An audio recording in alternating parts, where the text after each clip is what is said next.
Iya, jadi memang para ulama menjelaskan bahwa zakat fitri dan zakat mal Ya. ya itu sesungguhnya tidak boleh diberikan kepada orang-orang yang kita wajib untuk memberikan nafkah kepada mereka, yaitu dari kalangan istri, anak dan juga orang tua kandung maksudnya dari si laki-laki. Nah, di luar itu kata para ulama tidak masalah. Oh, Bahkan pun dianjurkan kita memberikan ya kepada mereka kerabat dekat kita sekaligus untuk menjalin silaturahim ya. dan juga kita memberikan kewajiban kita yaitu menunaikan zakat, imma zakat fitri ataupun zakat mal.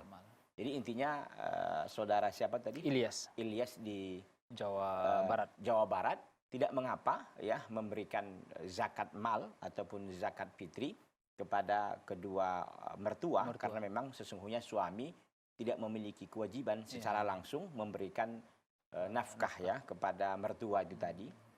Tapi sebagai bentuk al-mu'asyarah bil ma'ruf, yaitu mempergauli atau melakukan interaksi yang baik dengan kedua mertua, sebagai bentuk juga penghormatan dan kasih sayang kepada istri, maka itu diberikan tidak mengapa dan itu lebih baik ya karena itu ada hubungan dengan keluarga. Wallahu ta'ala.